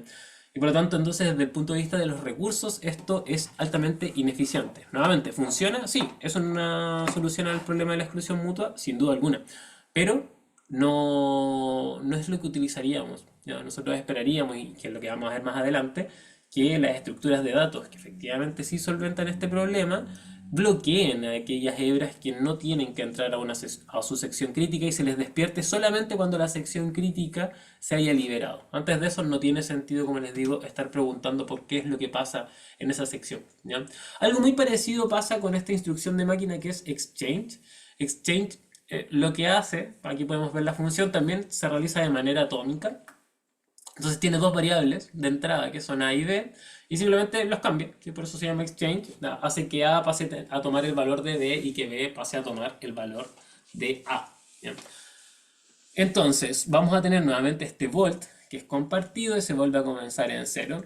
Y aquí, para no dar tantas vueltas, ya simplemente para que se entienda la idea, voy a tener una llave, esa llave va a comenzar en uno y le voy a decir mientras la llave sea distinto de cero, entonces intercambia esa llave y décima con el volt. Eso va a hacer que, al igual que en el caso anterior, solo una hebra logre entrar a la sección crítica. Una vez que esa hebra salga a la sección crítica, va a intercambiar nuevamente su llave con el volt y va a permitir que otra hebra entre a la sección crítica y así. Sí, eso también, esto va a ser una solución efectivamente al problema de la exclusión mutua. ¿Dónde va a haber el gran detalle? Aquí, nuevamente, cuando estoy dentro de este while y estoy haciendo el exchange, va a ocurrir nuevamente un busy waiting. ¿Sí? Entonces me encuentro con exactamente el mismo problema anterior. Por mucho que haya cambiado la función, como que esa es la idea, como que ha cambiado la función, ahora estoy probando otra cosa, estoy añadiendo una nueva variable, ¿verdad? Que sea esta llave y décima. Aún así, no estoy logrando solventar este problema de que tengo varias hebras que aún así no se están bloqueando, aún están solicitando tiempo de cómputo, aún están solicitando RAM, memoria, por nada, simplemente como para preguntar a cada rato si es que es su turno o no. Entonces, nuevamente, esta es una solución que es altamente ineficiente, ¿sí? Pero son soluciones, eso es lo importante, son soluciones, pero que son altamente ineficientes. Por lo tanto, cualquiera de estas dos, ya sea, ¿qué pasó? Ahí sí. Ya sea test and set o exchange, sabemos que van a utilizar este busy waiting y por lo tanto no queremos entrar ahí.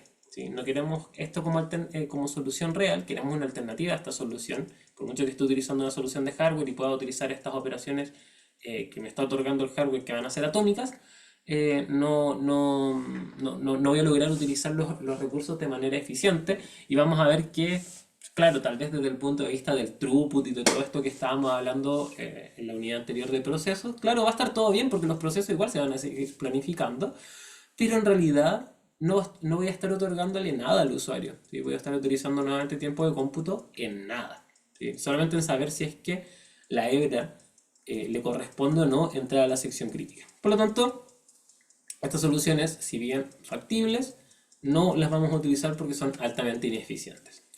Luego aparece la primera solución por software, ¿ya? Que es el algoritmo de la panadería de Lamport. Lamport, hay varios algoritmos que él desarrolló en algún momento que tienen que ver mucho con justamente con concurrencia, con sistemas distribuidos. De hecho, en sistemas distribuidos, que creo que esta debería ser la siguiente unidad que ustedes ven, como el siguiente curso, digamos.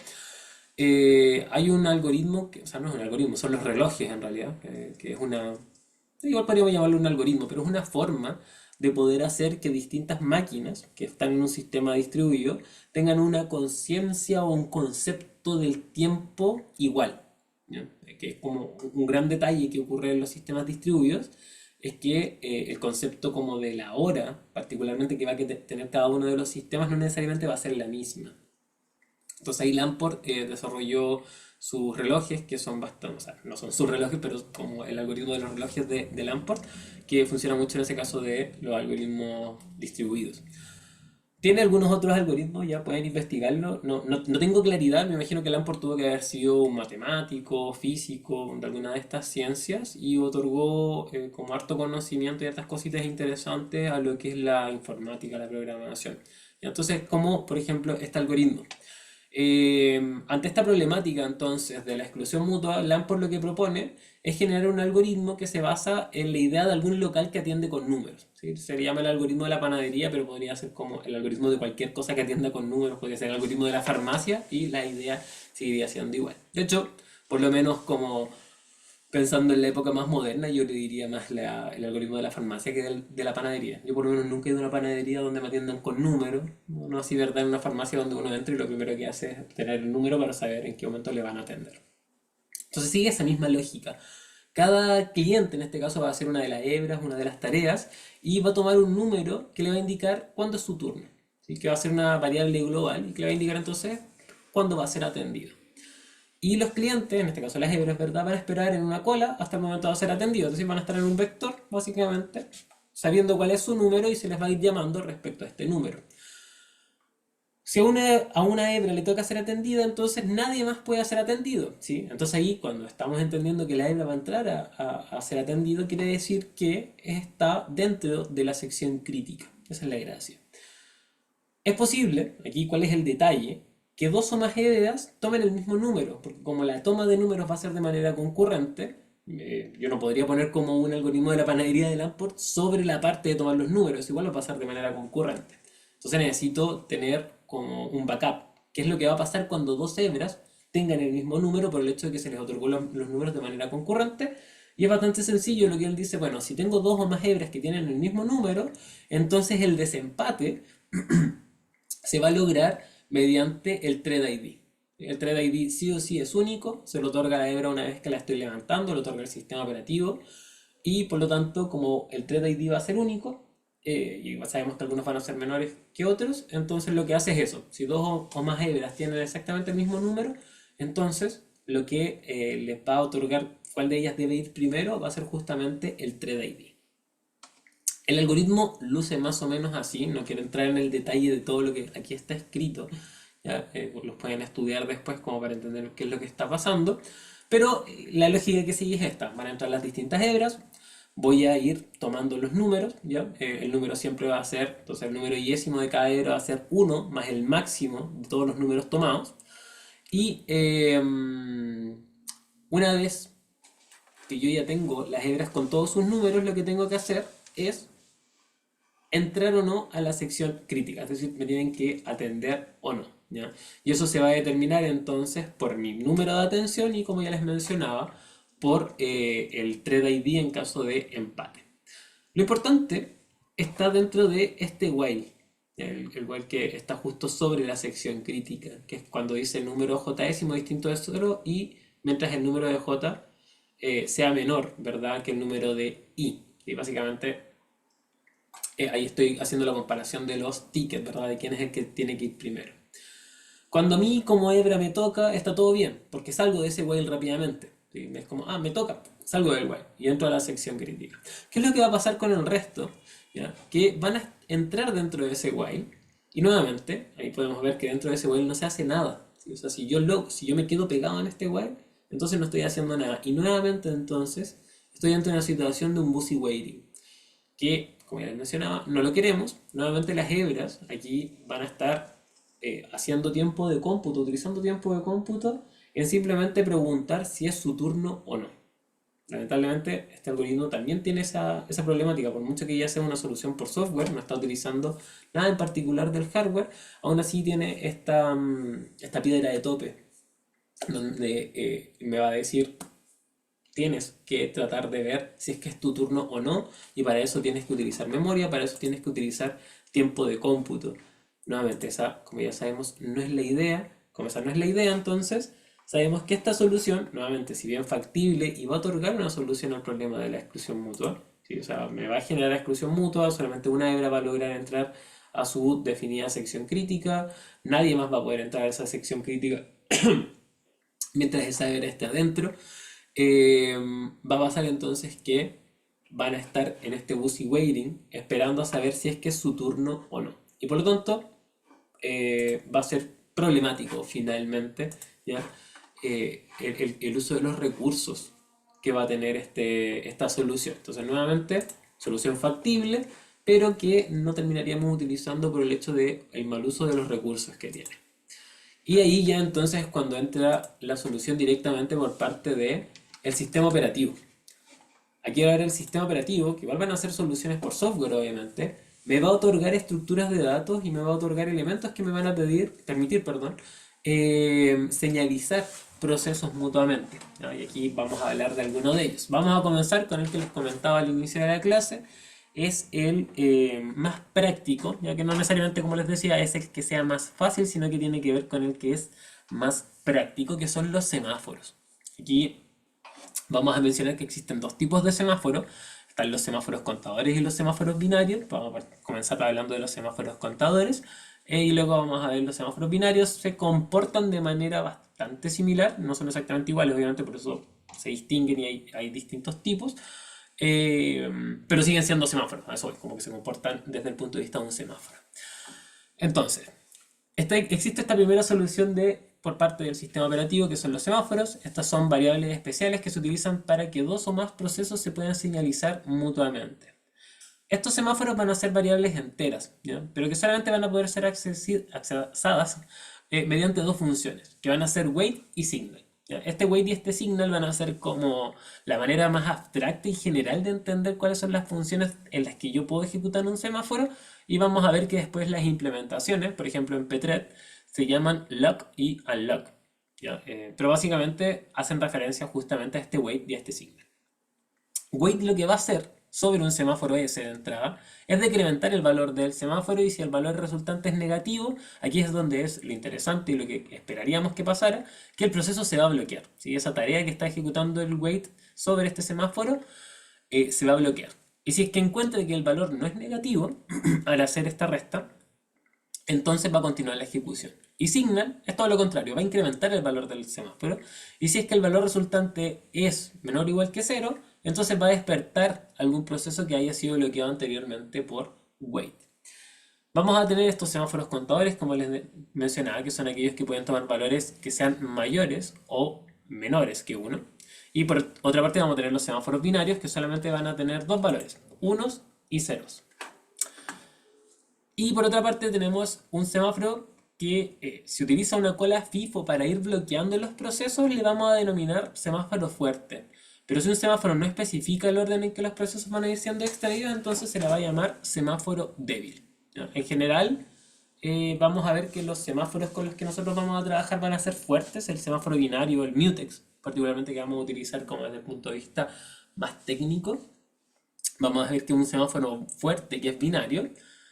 Eh, pero también podría ser el caso de que uno trabaje con un semáforo débil. Y en el semáforo débil, entonces, es simplemente que estoy otorgando como. No sé, yo diría, así como, ¿por qué trabajar con semáforos fuertes? Bueno, porque son más justos. Es como, bueno, yo fui el primero en tratar de entrar a la sección crítica, entonces a esa hebra justamente es la que se le va a otorgar el primer acceso cuando se libere. Y el semáforo débil simplemente tomaría un elemento de manera aleatoria y lo ejecutaría su sección crítica. ¿Sí? Podría ser exactamente la última hebra que haya llegado y que sea la primera entonces que después pasa a la sección crítica. Y como les decía, vamos a tener estos semáforos binarios, mutex, aquí se le denomina por su implementación que tiene justamente dentro de Pthreads, que son semáforos que pueden ser inicializados en 0 o en 1. ¿Ya? Entonces el wait y el signal acá varían un poquito, más o menos que tienen como una idea bastante similar, pero eh, tiene sus diferencias, obviamente. Como son semáforos que solamente pueden ser valores de 0 y 1, la operación wait en este caso va a comprobar el valor del semáforo, y si el valor es 0, entonces el proceso se va a bloquear, pero no lo puede seguir decrementando, no puedes hacer una resta sobre este valor 0, porque ya está en 0, ¿sí? No puede pasar de un valor más bajo.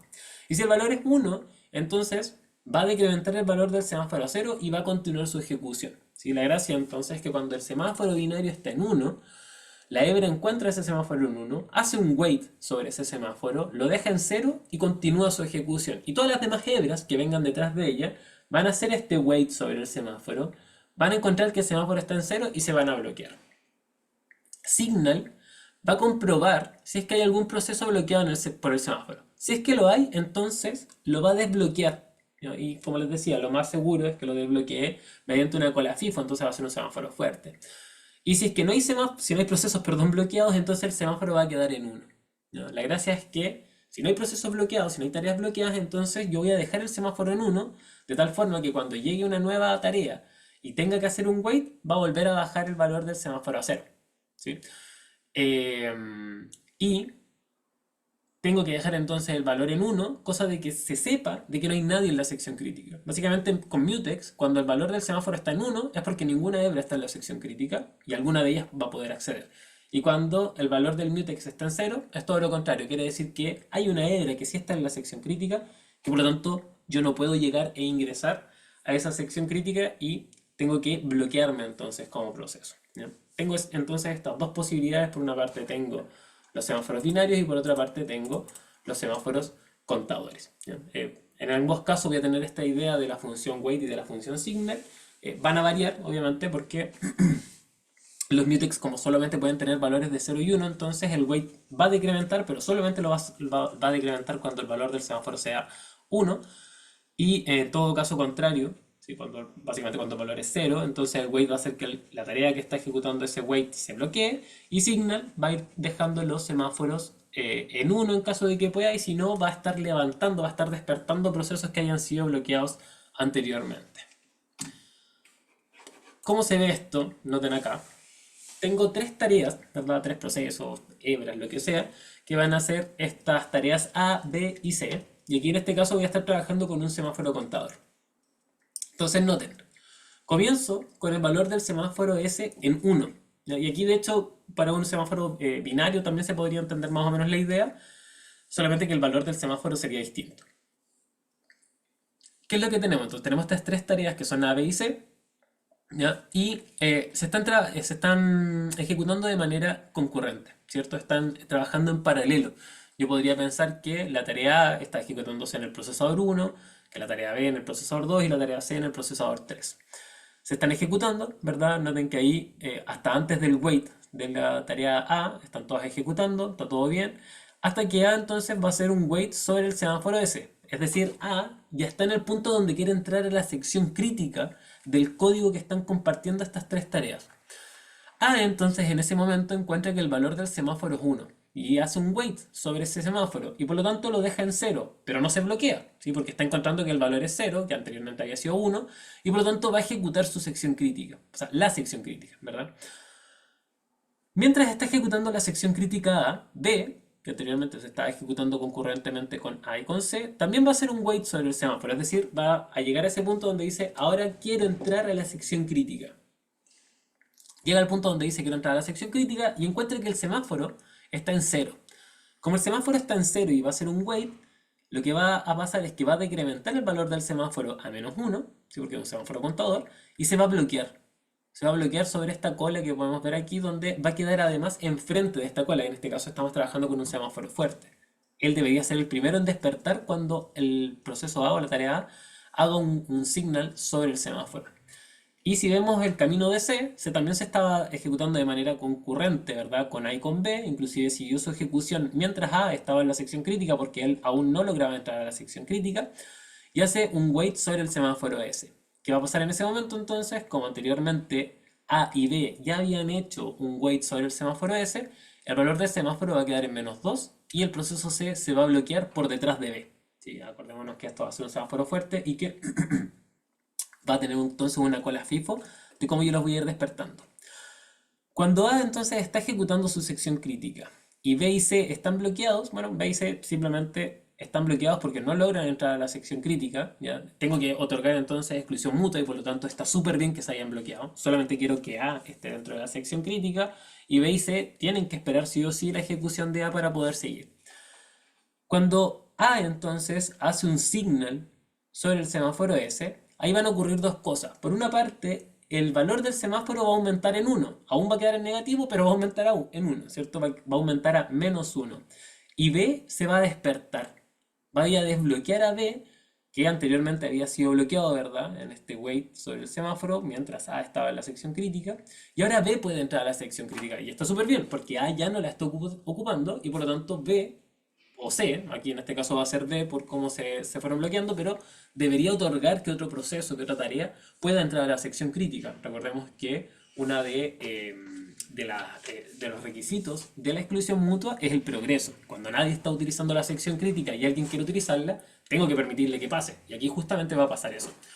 B entonces va a entrar a la sección crítica, C va a seguir bloqueado porque aún no logra entrar a la sección crítica, y A, como ya no está dentro de la sección crítica, y esto se está trabajando de manera paralela, entonces A va a seguir su ejecución. Noten que A sigue su ejecución, no se necesita bloquear, no necesita hacer un wait ni nada, no está esperando ningún tipo de indicación.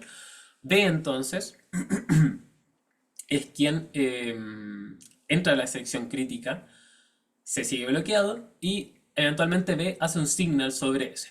Cuando vea el signal sobre este semáforo S, el semáforo S que anteriormente estaba en -1 va a aumentar a 0 y C, que estaba bloqueado, se va a despertar. C va a poder entonces ejecutar su sección crítica mientras B y A siguen trabajando de manera concurrente hasta que C haga un signal. Es muy importante. ¿Ya? Aquí uno podría decir como, bueno, ¿y por qué quiero que se haga un signal si ya no tengo más procesos bloqueados? Que es como una apreciación o un pensamiento correcto hasta cierto punto. Es necesario que este semáforo quede en 1 porque eventualmente podría haber un proceso D, un proceso E, o inclusive puede que alguno de ellos necesite volver a entrar a la sección crítica, como que no sabemos, ¿ya? Pero es importante que este proceso finalmente haga este signal y que deje el semáforo en 1 porque además no sabemos cuál va a ser el orden de ejecución de estos procesos, ¿sí? Podría ser que C haya sido el primero en ejecutarse y luego A y luego B, o primero C y luego B y luego A, o primero B y así, ¿sí? Y como todos van a ejecutar el mismo código, entonces igual C finalmente tiene que hacer este signal porque el código le va a decir, mira, saliste de la sección crítica y por lo tanto cuando tú sales de la sección crítica tienes que hacer un signal.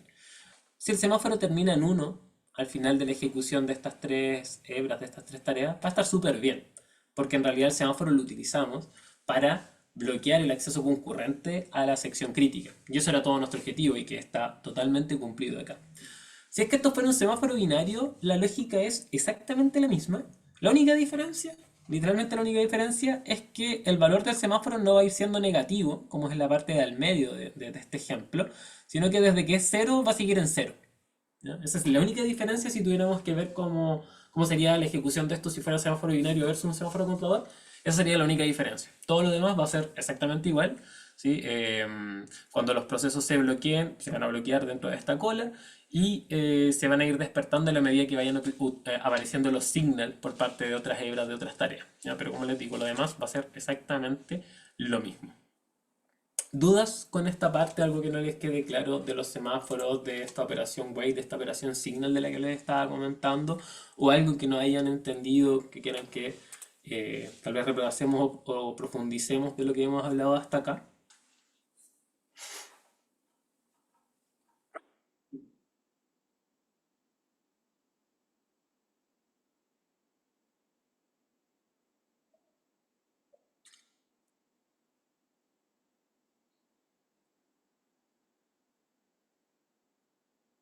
Ya, buena pregunta. Claro, ¿por qué finalmente, para qué tengo uno y el otro, ¿cierto? ¿Por qué no utilizo tal vez solo contadores, por ejemplo? Eh, Tiene que ver mucho con cuál es mi diseño de solución sobre el problema que estoy atacando, ¿sí? Por ejemplo, si yo quiero, claro, si mi problema tiene que, de alguna otra manera, saber, si mi solución necesita saber cuántas tareas se están encolando, sí o sí voy a necesitar utilizar un semáforo contador. ¿Ya? Y ahí, de hecho, más adelante, ya no en esta clase, pero más adelante vamos a ver tipos de problemas y dentro de esos tipos de problemas hay algo que se llama el productor consumidor. Y un dato súper relevante para el productor consumidor es cuántos elementos tengo dentro de un vector. Entonces, ¿qué puedo utilizar ahí? Justamente un semáforo contador para saber cuántos elementos tengo dentro de ese vector. Pero los semáforos binarios, por ejemplo, se usan mucho más en el contexto de cuando yo necesito entrar en la sección crítica como para otorgar simplemente una diferencia de que voy a ser el único que va a estar ahí. ¿Sí? Por ejemplo, voy a volver. No, no quise. Acá, para este ejemplo que veíamos de la condición de carrera, aquí un semáforo binario está más que bien. Porque no me interesa realmente a la solución que yo estoy otorgando a este problema de la condición de carrera.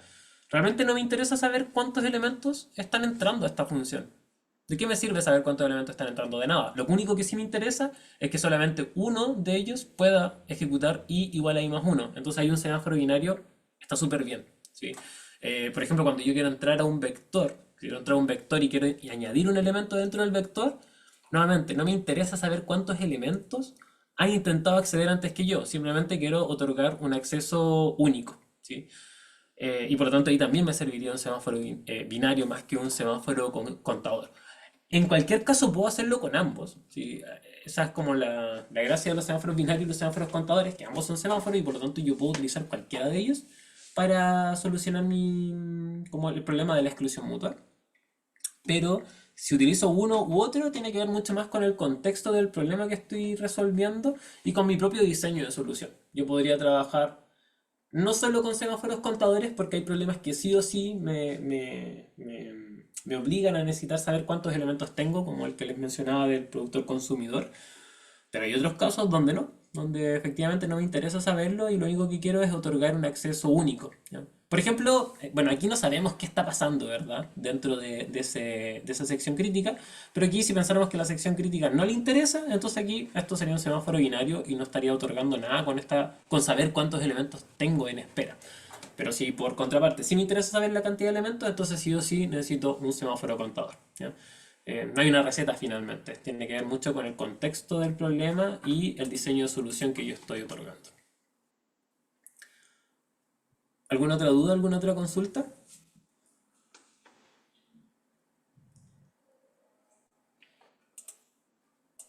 Profe, yo tengo una duda acerca de, no de la materia en sí, bueno, en realidad sí es de la materia, pero es sobre la web 2. ¿La web Ya. 2 va a ser presencial? Ah, mire, eso solamente Dios lo va a saber.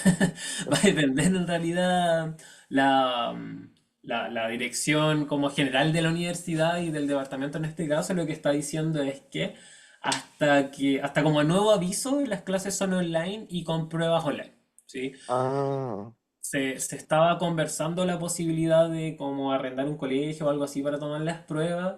Si es que eso llega a pasar y efectivamente se nos facilitara alguna sala. Bueno, también entiendo que se estaba como... porque la universidad está tomada solamente por la parte de Casa Central, pero no está tomada, por ejemplo, el sector de JBH, no está tomado el sector de la EAO, hasta donde yo sé. Yo la verdad no he ido, pero eso es lo que yo entiendo. Sé que algunos funcionarios, profesores, académicos, ya están volviendo a utilizar esos espacios, no para hacer clases, pero sí seguramente para seguir con investigaciones y actividades que tienen que ver con el funcionamiento normal de la universidad. Entonces, hay como varios futuros, ¿sí? Hay un futuro donde la universidad sigue tomada por Casa Central y tal vez sí tengamos la capacidad de hacer la prueba presencial en la EA o en el Departamento de Informática. Hay otro escenario donde, no sé, se toman toda la universidad, como está muy en la nebulosa. Eso lo vamos a saber muy sobre la prueba misma. Por ahora, así como que la información más oficial sería que la prueba debería ser online, ¿ya? Pero como les digo, eso va a depender mucho del contexto que tenga la universidad al momento de que efectivamente vayamos a ejecutar la prueba. Igual nos quedan como tres creo semanas que más o sí, menos 3 semanas. antes de la PEP 2, entonces sí o sí, obviamente, yo la semana anterior a la PEP voy a mandar igual el comunicado tanto a ustedes, bueno, en realidad voy a consultar primero con el departamento de qué es lo que ocurre, como cuál es la indicación general y obviamente se las voy a hacer llegar con tiempo, no el mismo día, por lo menos con una semana de anticipación como para que ustedes sepan si es que la prueba va a ser presencial o nuevamente hacemos una prueba online. Pero como les Ya, digo, va a depender del futuro de la universidad. ya, profe. Vale. ¿Alguna otra duda, alguna otra consulta?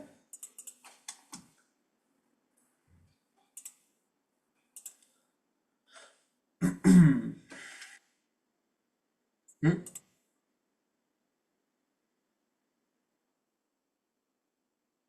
Sí, sí, sí, efectivamente. Tiene que ver exactamente con lo mismo. Son el mismo tipo de hebras, van a estar utilizando P-Threads y ahí el ayudante les va a mostrar cómo levantar mutex, justamente que era como el código que estaban mostrándole acá. Aquí pueden ver que tengo justamente un mutex, que es un tipo de variable que me otorga el sistema operativo en esta librería que es P-Thread, con el que yo trabajo y lo inicializo así, bueno, como que tiene sus cositas. Y aquí pueden ver lo que les decía, esto vendría siendo el weight, de hecho aquí como pueden ver está comentado, esto vendría siendo el weight y esto vendría siendo el signal sobre el, sobre esta hebra. Así que sí, está totalmente de la mano con lo que están viendo en el laboratorio.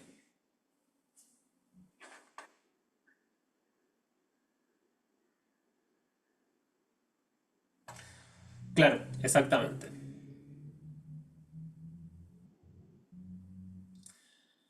¿Alguna otra duda, alguna otra consulta?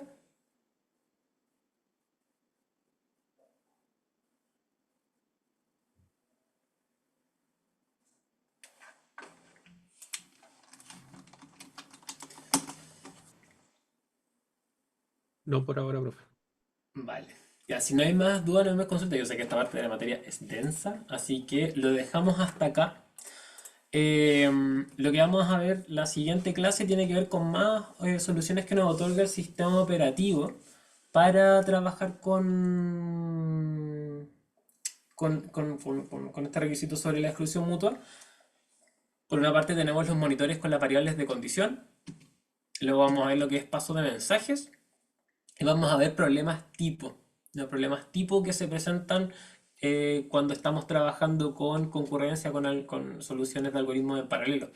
Em, por ejemplo, o sea, para darle idea, cuando uno ve algoritmos, literalmente, ¿verdad? Cuando ve algoritmos avanzados, algoritmos uno, uno ve problemas tipo, como no sé, el problema de la mochila, el problema del vendedor viajero, el problema de bla, bla, bla. Allí pasa algo bastante similar, como que vamos a ver problemas tipo, como ser el problema del productor consumidor, el problema de los filósofos comensales, esos dos son como el core de lo que tiene que ver con problemas de concurrencia.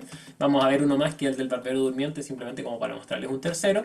Y una estructura de datos que también es bastante útil para generar puntos de sincronización entre hebras, que son las barreras. ¿Ya? Pero esto es como lo que estaríamos viendo en la siguiente clase. Yo creo que vamos a dividir esa clase en lo que es el primer bloque, justamente con esto que nos falta, que serían las otras estructuras de datos del sistema operativo. Y luego vamos a ver la siguiente clase de acá. ¿Qué tiene que ver ya? Bueno, aquí le llamo concurrencia a esta clase. No, qué tonto, no es esa. Esta, deadlock e inanición, donde vamos a empezar a hablar entonces de lo que es este deadlock, de cómo se va entendiendo desde el punto de vista de los recursos, de los distintos procesos que yo estoy levantando en mi sistema y cuáles son las soluciones o qué es lo que va entendiendo el sistema operativo en distintos puntos de ese deadlock que se generaría si es que yo no hago una buena solución de este problema de la exclusión mutua. ¿Ya? Así que eso sería por ahora. Bueno, sé que ya seguramente lo vio la gran mayoría, pero también le mandé y están arriba las notas de la PEP1. Algunas personas ya me han consultado por algunos detallitos de su nota. Cualquier cosa que tengan en duda, así como sobre puntaje, sobre algún comentario que les haya hecho la prueba, obviamente me lo pueden hacer llegar al correo, no hay ningún problema en aquello. ¿Ya? Nos estaríamos encontrando entonces el próximo viernes a las 7 también y como ya les decía vamos a seguir hablando entonces de estas soluciones del sistema operativo para la exclusión mutua. Que estén súper bien, que tengan buen fin de semana. Nos vemos. Chao, Ya, profe, chao. gracias.